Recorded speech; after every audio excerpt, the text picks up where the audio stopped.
योऽन्तः प्रविश्य मम वाचमिमां प्रसुप्तां सञ्जीवयत्यखिलशक्तिधरस्वधाम्ना अन्यांश्च हस्तचरणश्रवणत्वगादीन् प्राणान् नमो भगवते पुरुषाय तुभ्यम्।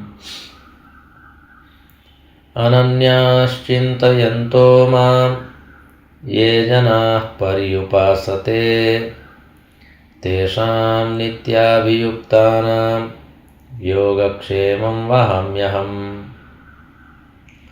सदाशिवसमारम्भां शङ्कराचार्यमध्यमाम् अस्मदाचार्यपर्यन्तां वन्दे गुरुपरम्पराम्। गुरुर्ब्रह्मा गुरुर्विष्णुः गुरुर्देवो महेश्वरः गुरुः साक्षात् परं ब्रह्म तस्मै श्रीगुरवे नमः। ॐ शान्तिः शान्तिः शान्तिः। परमश्रद्धेयाः परमपूज्याः अनवरतस्मरणीयाः एतस्य प्रभासक्षेत्रस्य अधिष्ठातारः प्रथमज्योतिर्लिङ्गाः भगवन्तः श्री सोमनाथचरणाः, भगवन्तः पुराणपुरुषोत्तमाः, भगवन्तः रसराजप्रभवः, अस्माकं सद्गुरवः पूज्याः गुरवः, शास्त्रप्रणयिनः, विद्याव्यासङ्गिनः, श्रवणभक्तिनिष्ठाः, संस्कृतभाषानुरागिणः, सद्ग्रन्थं सेवमानाः भवन्तः सर्वेपि सज्जनाः स्वजनाः। भगवतः पुराणपुरुषोत्तमस्य कृपाप्रसादेन विभोरवात्सल्येन अद्य पुनरेकवारम् अस्माभिः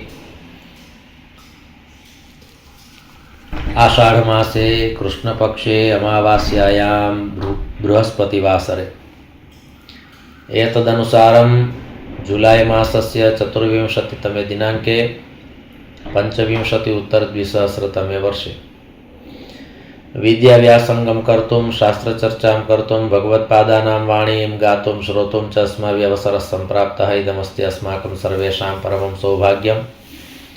अत्र अवसरे भवत्सु विराजमानं परमात्मानं नत्वा भवतां सर्वेषाम् एकतन्त्रेण स्वागतं च कृत्वा पुनरेकवारं मङ्गलाचरणपूर्वकं मङ्गलमयीं यात्रां वयं मिलित्वा कुर्मः। सर्ववेदान्तसिद्धान्तगोचरं तमगोचरं गोविन्दं परमानन्दं सद्गुरुं प्रणतोऽस्म्यहम्। भगवत्पादाः अत्र शरीरस्य महत्त्वं यदस्ति ततोप्यधिकं महत्त्वम् आत्मनः वर्तते। अतः अत्र उक्तं यद् एतस्य शरीरस्य उत्पत्तिः केन प्रकारेण भवति एवं च एतस्मिन् शरीरे किम् अस्ति तद्दृष्ट्या ते कथयन्ति। मातापित्रोर्मलोद्भूतं मलमां समयं वपुः त्यक्त्वा चाण्डालवद्दूरं ब्रह्मीभूय कृती भव।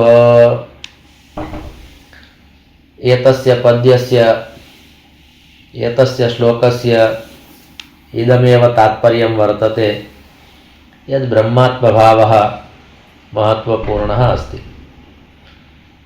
शरीरस्य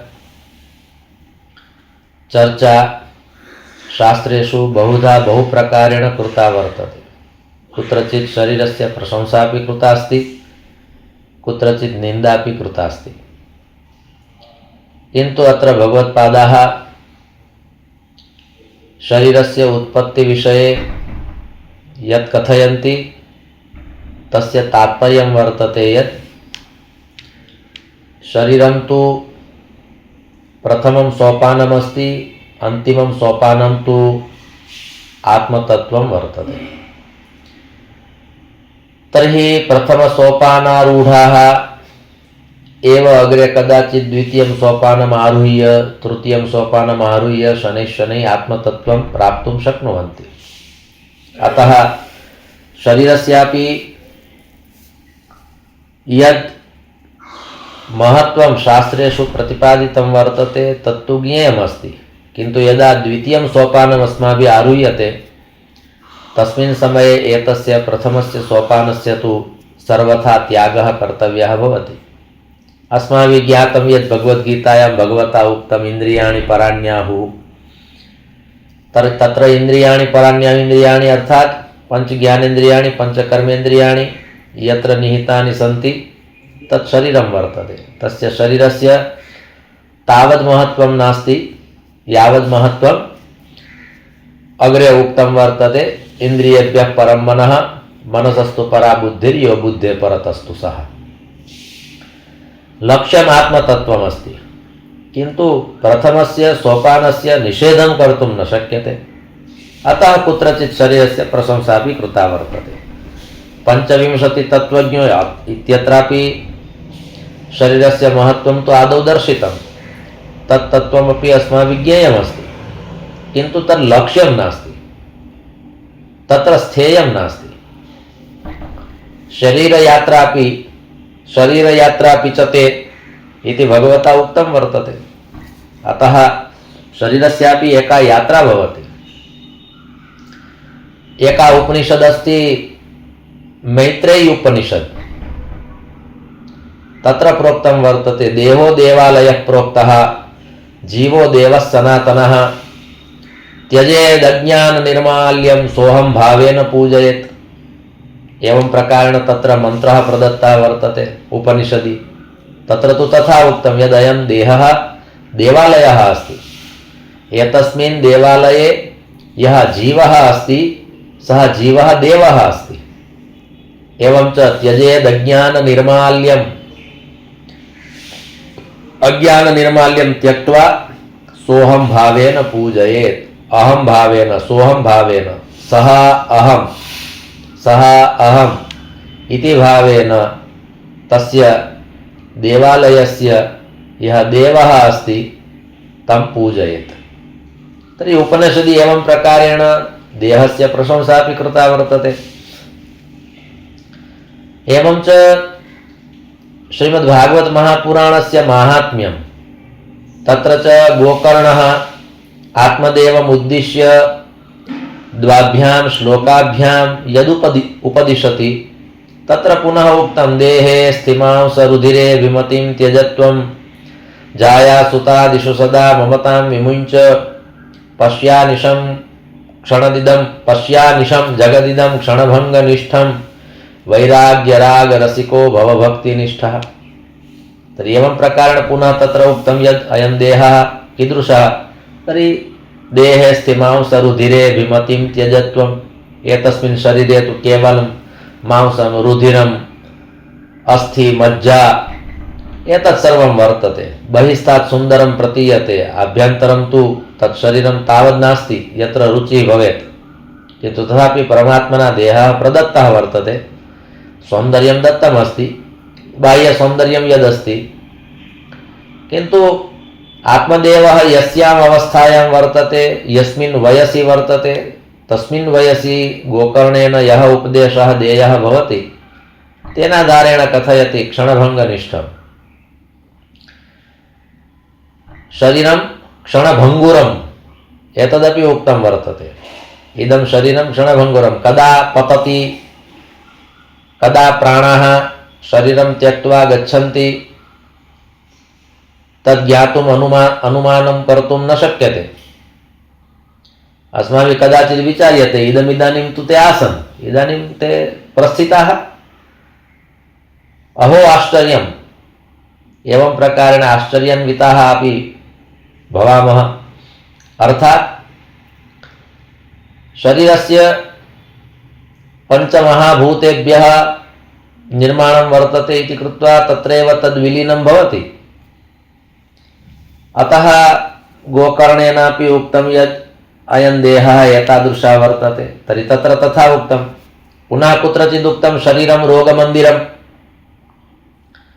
इदं शरीरं तु रोगमन्दिरमस्ति। भागवत महात्म्ये अपि एकवारम् एवं प्रकारेण भावः आगच्छति। तर्हि इदं शरीरं तु रोगमन्दिरमस्ति। अत्र सर्वप्रथमः रोगः अस्ति भवरोगः। सांसारिकरोगः। तर्हि इदं शरीरं परमात्मना तु तथा उक्तम्, इदं शरीरं कौन्तेय क्षेत्रमित्यभिधीयते, इदं शरीरं क्षेत्रमस्ति। तर्हि संस्कृतवाङ्मये देहमीमांसा इति विषयमादाय यदि किञ्चित् वक्तव्यं भवति, किञ्चित् ज्ञेयं भवति, किञ्चित् लिखित्वा प्रदर्शनीयं भवति चेदयम् एकः उत्तमः विषयः वर्तते। संस्कृतवाङ्मये देहसङ्कल्पना इति एकं विशिष्टम् अध्ययनम् एवं प्रकारेणापि वक्तुं शक्यते। कस्मिन् कस्मिन् ग्रन्थे कस्मिन् कस्मिन् शास्त्रे शरीरविषये किं किम् उक्तमस्ति तदपि अस्माभिः ज्ञेयं भवति। वैष्णवपरम्परायां कुत्रचित् शरीरस्य तादृशमपि महत्त्वं दर्शितं वर्तते यद्दत्तं दयया शरीरमतुलं क्षेत्रे तु तस्मिन् हरेः प्रेम्णैका लघुवाटिका विरचिता सेवालता रोपिता न्यस्तं कर्ममयाम्बुना त्वहरः उत्साहतः पालिता तज्जातं कुसुमं त्वदीयचरणे दैन्येन तत्स्वीकुरु विन्यस्तमङ्गीकुरु। एवं प्रकारेणापि उक्तं वर्तते। यदीयम् एका वाटिका अस्ति किन्तु एतस्मिन् शरीरे एतस्यां वाटिकायां यदि प्रेम्णैका लघुवाटिका विरचिता, प्रेम्णः एका वाटिका अस्ति चेत् परमात्मना दयया इदं शरीरं प्रदत्तं वर्तते। मानवशरीरस्य सदा सर्वदा निन्दा एव कर्तव्या इति न, शास्त्रेषु तथा उक्तं वर्तते यत् सर्वासु योनिषु मनुष्ययोनि उत्तमा अस्ति इति कृत्वा एतत् शरीरम् उत्तमम्। अतः एतस्य शरीरस्य महिमामण्डनं कर्तुमपि शक्यते। किमर्थं महिमामण्डनं कर्तुं शक्यते? तर्हि अनेन शरीरेणैव अर्थात् मानवदेहेन एव आत्मतत्त्वं ज्ञातुं ब्रह्मतत्त्वं ज्ञातुम् अवसरः अस्ति। अन्येषु शरीरेषु इयं व्यवस्था नास्ति इति कृत्वा महिमागानं कर्तुमपि शक्यते। तर्हि अस्माभिः कदाचित् विचार्यते यद् एतस्मिन् विषये पक्षे वक्तव्यं वा विपक्षे वक्तव्यं, सकारात्मकं वक्तव्यं वा नकारात्मकं वक्तव्यम्। एकमेव शरीरमस्ति किन्तु तस्य प्रयोगः केन प्रकारेण केन मार्गेण क्रियते तदाधारेण वक्तुं शक्यते यद् एतस्य शरीरस्य अस्माभिः कीदृशः उपयोगः कृतः। यथा शरीरमाद्यं खलु धर्मसाधनम् एतदपि अस्माभिः ज्ञातम्। रोगमन्दिरमस्ति तदपि सत्यमस्ति। मांसम् अस्थि रुधिरम् एतत् सर्वम् अस्ति अत्र, अतः तत्र तत् स्पृहां कर्तुम् अवसरः नास्ति, इदमपि अस्ति। तर्हि कुत्रचित् देहस्य वर्णनं पठित्वा उपेक्षाभावः भवति, किन्तु यदा धर्मकर्मणि इदं शरीरं महत्त्वपूर्णं भवति तदानीम् अपेक्षाभावः भवति, न तु उपेक्षाभावः भवति। अर्थात् एतस्य शरीरस्य यद्वर्णनमस्ति अंतःकरणचतुष्टयस्य यदा यदा चर्चा क्रियते तदा तदा पुनः शरीरं तु तत्र आगच्छति। आभ्यन्तरितं शरीरं वर्तते मनः बुद्धिः चित्तम् अहङ्कारः, किन्तु एतत् चतुष्टयं कुत्र वसति? तर्हि शरीरे वसति। तर्हि तस्य शरीरस्य मीमांसा काचित् कर्तव्या भवति, विवरणं ज्ञेयं भवति। शरीरविषये कुत्र कुत्र केन केन किं किम् उक्तम्। तर्हि अनेन शरीरेण शरीरस्यैव महिमानं ज्ञातुं शक्यते। पश्चात् कस्मिन् मार्गे अस्माकं प्रवृत्तिः भवति तदस्माभिः ज्ञेयम्। आत्मतत्त्वस्य तु चर्चा बहुधा अस्माभिः श्रूयते क्रियते, किन्तु तद् आत्मतत्त्वं तावत् सरलं नास्ति। अतः अहम् आदौ एव उक्तवान् यद् इदं तु प्रथमं सोपानमस्ति। शरीरस्य ज्ञानं न भवति चेत् आत्मनः ज्ञानं न भविष्यति।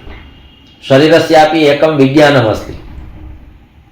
परमात्मना उत्तमे नेत्रे प्रदत्ते स्तः कीदृशी रचना ईश्वरेण कृता वर्तते, कीदृशं तेजः परमात्मना नेत्रयोः स्थापितं वर्तते, कर्णयोः उत्तमा व्यवस्था परमात्मना प्रदत्ता, केन प्रकारेण श्रोतुं शक्यते। अत्र श्रवणेन्द्रियत्वं यदस्ति, श्रोतुं शक्तिः अस्ति, तत् केन प्रकारेण अस्ति तर्हि कदाचित् तथापि वक्तुं शक्यते यद् उत्तमं शरीरं परमात्मना प्रदत्तं किन्तु उत्तमस्य शरीरस्य उत्तमेन मार्गेण अस्माभिः प्रयोगः क्रियते चेत् उत्तमस्य उत्तमत्वं सिद्धं भवति।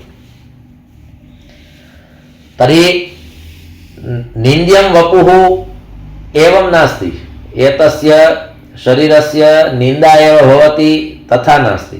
शास्त्रेषु उभयमपि दर्शितं वर्तते, प्रशंसा अपि कृता अस्ति, निन्दा अपि कृता वर्तते, किन्तु तस्य आधारः वर्तते केन मार्गेण प्रयोगः क्रियते, उपयोगः क्रियते। अतः शरीरस्य विज्ञानम् अपि एकं विज्ञानं वर्तते। नीचं सुनिन्द्यं वपुः एवमपि कुत्रचित् आयाति। तर्हि एतस्य शरीरस्य प्रशंसाविषये निन्दाविषयेपि शास्त्रैः प्रतिपादिताः विविधाः विचाराः सन्ति। तेषां विचाराणां वा तेषु विचारेषु विचारः कर्तव्यः। किन्तु अत्र भगवत्पादैः प्रोक्तं यत् मातापित्रोर्मलोद्भूतम्। निर्माणं तु प्रकृतिपुरुषयोः सम्मेलनेनैव भवति। तदनन्तरं पुनः उक्तं मलमांसमयं वपुः। तर्हि एवं प्रकारेणापि उक्तम् एतस्मिन् शरीरे तदेव वर्तते, बहिरेव मनोहरा एवं प्रकारेण अस्ति। नारिकेलसमाकारा दृश्यन्ते स्वजनाः, अन्ये बदरिकाकारा बहिरेव मनोहराः, तर्हि तद्वदस्ति कदाचित्। किन्तु यदा एतत् शरीरं रुग्णं भवति, रुग्णालयं गच्छति, चिकित्सालयं गच्छति, एवं च शारीरिकी पीडा यदा वृद्धिं गच्छति तस्मिन् समये शरीरस्य निन्दा भवति। रम्भासुतसंवादः वर्तते, तत्र उत्तमतया तयोर्द्वयोर्मध्ये शरीरस्यापि चर्चा सञ्जाता वर्तते। प्राप्ते अवसरे भवद्भिः सह संवादः एकवारं द्रष्टव्यः। किं किं वदति रम्भा एतस्मिन् विषये, एवं च किं किं कथयति श्रीशुकदेवः एतस्मिन् विषये इति कृत्वा रम्भासुतसंवादे पुनः शरीरस्य चर्चा वर्तते। एका प्रशंसां करोति, द्वितीया कथयति पुनः सा प्रशंसा एव पर्याप्ता नास्ति, ततोप्यधिकं वर्तते, ततोप्यग्रे किमपि अस्ति।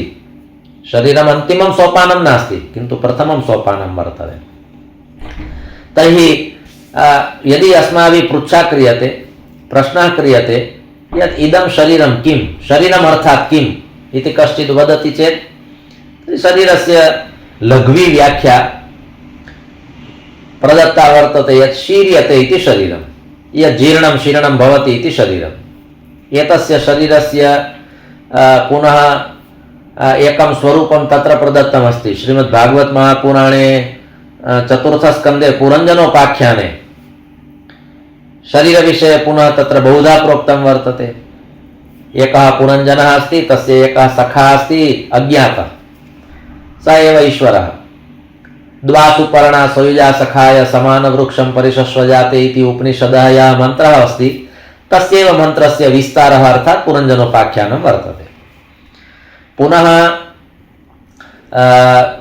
श्रीमद्भागवत महापुराणे एकादश स्कन्धे भिक्षुगीता वर्तते। तत्र भिक्षुगीतायामपि शरीरस्य स्वरूपं दर्शितं वर्तते। तद्वत् श्रीमद्भागवत महापुराणे पंचमस्कन्धे जडभरतचरित्रे अपि सः जडभरतः स्वशरीरेण सह कीदृशं व्यवहरति तदपि तत्र वर्णनं वर्तते। यदा श्री शुकदेव मुनिः आगच्छति तत्र पृष्ठे पृष्ठे केचन बालकाः अपि आगच्छन्ति, एवं च अवधूत शरीरं दृष्ट्वा तत्र पुनः तत् शरीरं दर्शितमस्ति। किन्तु शुकदेवस्य यदा आविर्भावः भवति तस्मिन् समये भगवता वेदव्यासेन श्री शुकदेवस्य शरीरमपि वर्णितं वर्तते, यद् कीदृशं एतस्य श्री शुकदेवस्य शरीरम् आसीत्, बाह्यदृष्ट्या सः कीदृशः आसीत्, तस्य केशाः कीदृशः, नाभि कीदृशी, कीदृशः हस्तः, एवं प्रकारेण सुकोमलं शरीरं तत्र वर्णितं वर्तते। तर्हि एवं प्रकारेण शास्त्रेषु बहुधा शरीरविज्ञानविषये अपि उक्तमस्ति, किन्तु लघ्वी व्याख्या प्रदत्ता अस्ति शीर्यते इति शरीरम्। इदं शरीरं किमस्ति, कीदृशम् इदं शरीरं वर्तते। तर्हि शीर्यते इति शरीरं, वर्धते इति वपुः अस्ति, जायते, विपरिणमते, एवं प्रकारेण ये षड्भावविकाराः प्रदर्शिताः सन्ति ते शरीरस्य एव ते भावविकाराः सन्ति। अन्ते च विनश्यति। परमात्मना अपि भगवद्गीतायाम् उक्तं वर्तते यद् आत्मा एव अविनाशी अस्ति। शरीरस्य तु का कथा, वासांसि जीर्णानि यथा विहाय नवानि गृह्णाति नरोपराणि तथा शरीराणि विहाय जीर्णान्यानि संयाति नवानि देहि। तर्हि एवं प्रकारेण तत्रापि शरीरस्य चर्चा कृता वर्तते। तर्हि मम दृष्ट्या अयम् एकः उत्तमः विषयः भवति यत्र शरीरविषये केनचित् शरीरेण तादृशः विचारः कृतः स्यात्, शरीरेण शरीरस्य विचारः कृतः स्यात् यदिदं शरीरम् कीदृशम् अस्ति इति। इदमेकं शारीरिकं विज्ञानं वर्तते, एतदपि एकं ज्ञेयं तत्त्वम् अस्ति। सदा सर्वदा अस्य उपहासं कर्तुं न शक्यते, निन्दां कर्तुं न शक्यते, किन्तु कया दृष्ट्या इदं शरीरं पश्यति तदाधारेण अग्रिमः निर्णयः भवति। तर्हि मलमांसमयं वपुः एतदत्र उक्तम्। अत्र वपुशब्दस्य प्रयोगः कृतः अस्ति इति कृत्वा वर्धते इति वपुः एतदुक्तं।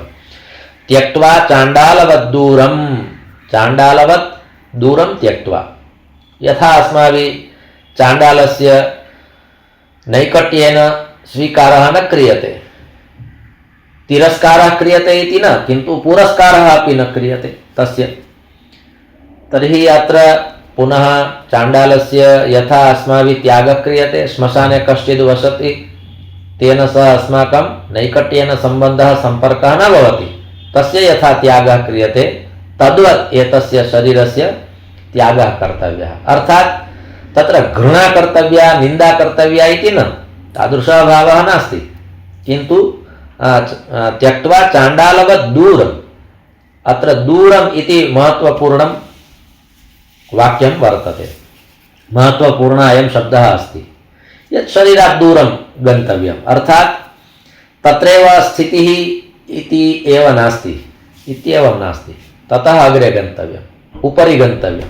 तर्हि तस्य उपरि किम् आगच्छति, तर्हि मध्ये तु मनः अपि आगच्छति, एवं च बुद्धिः अपि आगच्छति गीतादृष्ट्या, किन्तु अत्र भगवत्पादाः कथयन्ति ब्रह्मी भूय कृती भव, ब्रह्मत्वभावः त्वया प्राप्तव्यः वर्तते, अहं ब्रह्मास्मि इत्यस्य त्वया अनुभवः कर्तव्यः अस्ति। एवं च कृती भव, संयुक्तं पदमपि भवितुमर्हति, किन्तु अत्र संयुक्तं पदं नास्ति, संयुक्तं पदं भवति चेत् च्वी प्रयोगः भवति, किन्तु अत्र कृती भव इति भिन्नं पदं दर्शितम्, अर्थात् कृतकृत्यो भव, धन्यो भव, आत्मतृप्तो भव, एतादृशः भावः अत्र भगवत्पादैः दर्शितः वर्तते।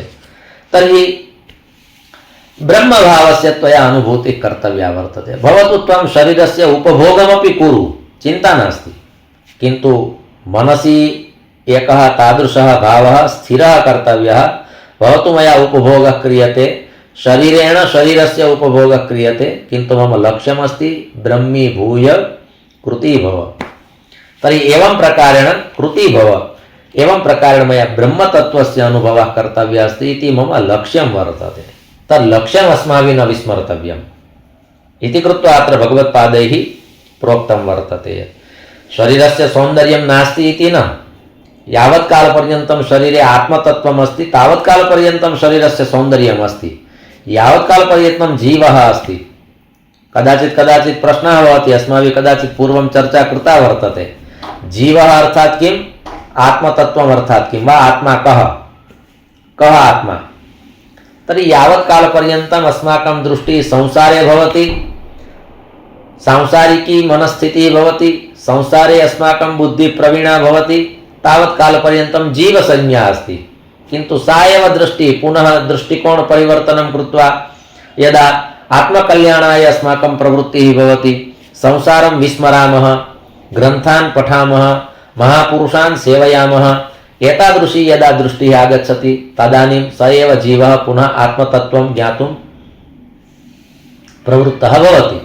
तर्हि संसारे यावत् स्थितिः तावत् पर्यन्तं जीवसंज्ञा अस्ति, किन्तु यदा उपरतिः भवति तदानीम् आत्मसंज्ञा भवति।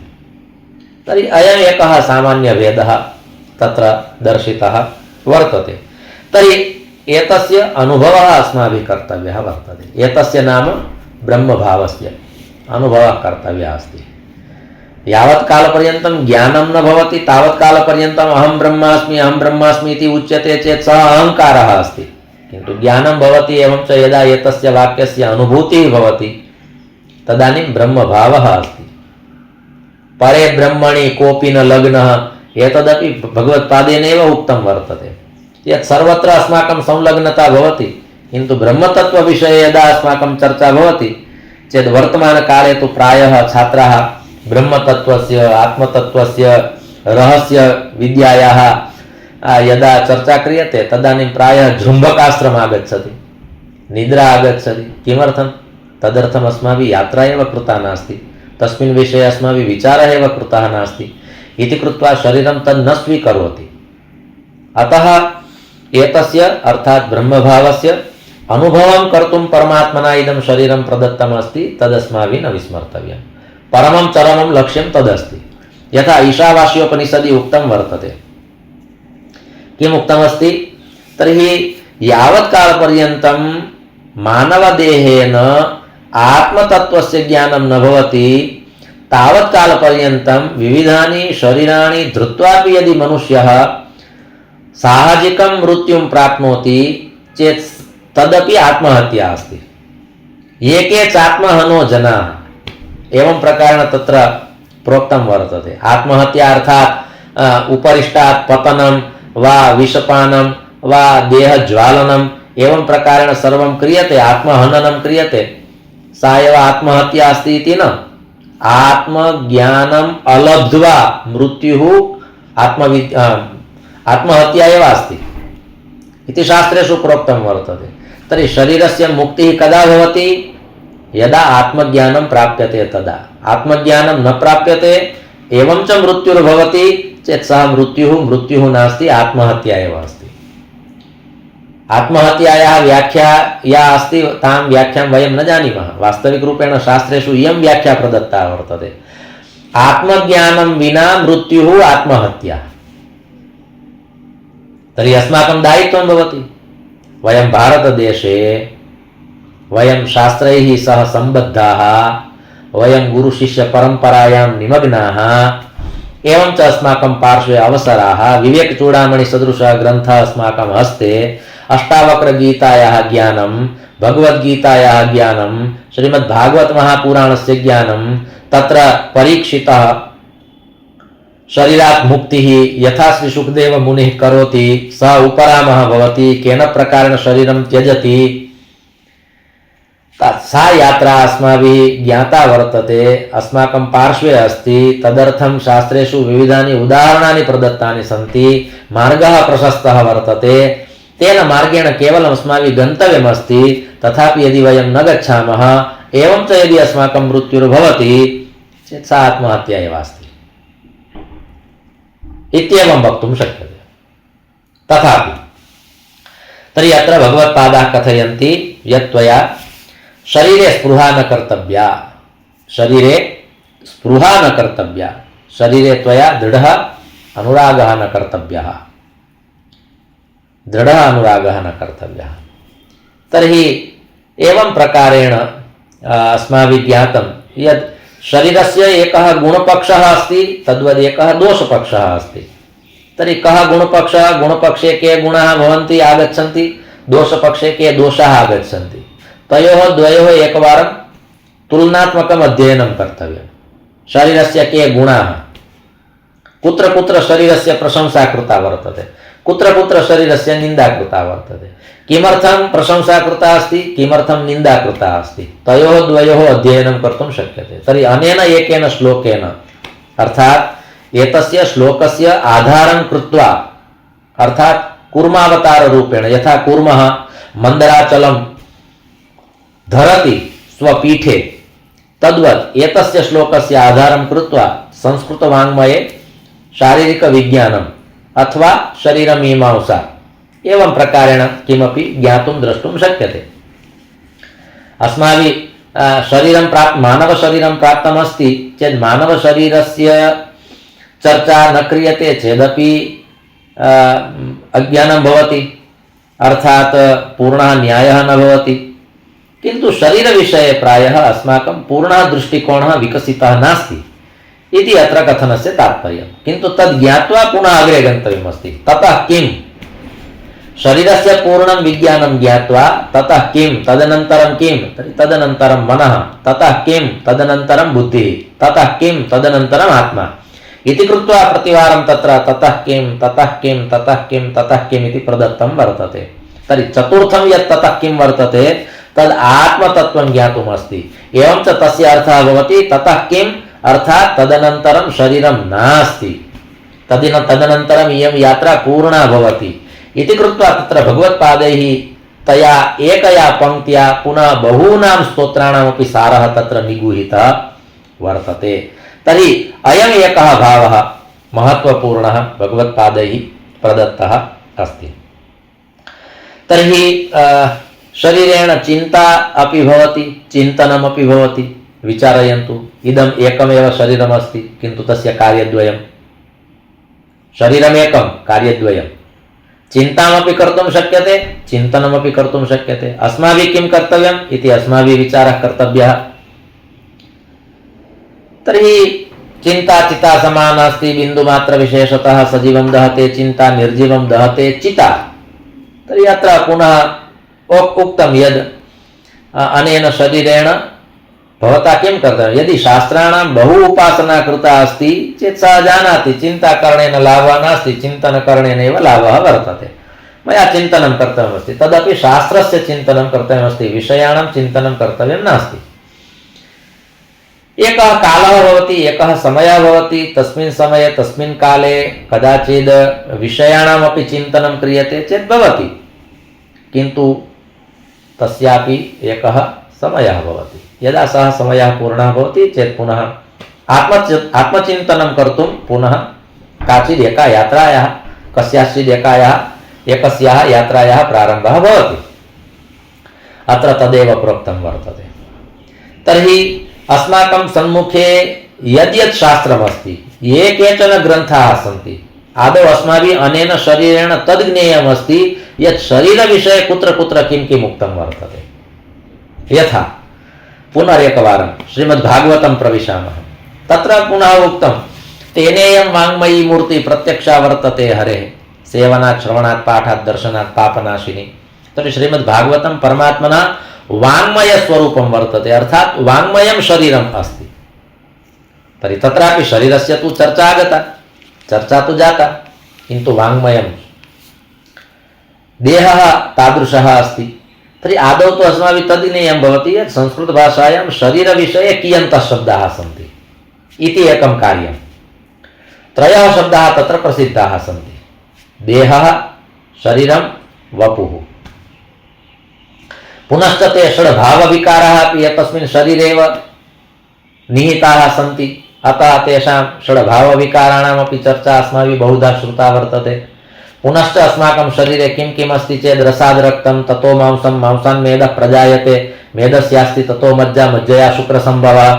तर्हि एवं प्रकारेणापि एका कुत्रचित् यात्रा प्रदत्ता वर्तते।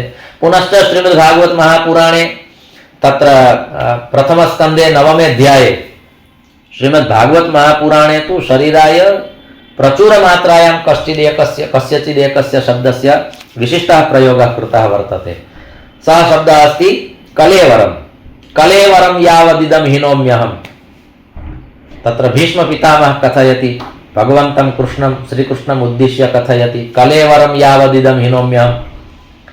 तर्हि कलेवर शब्दस्य प्रयोगः कृतः वर्तते। कलेषु शुक्रेषु वरं श्रेष्ठं यदस्ति तत् कलेवरम्।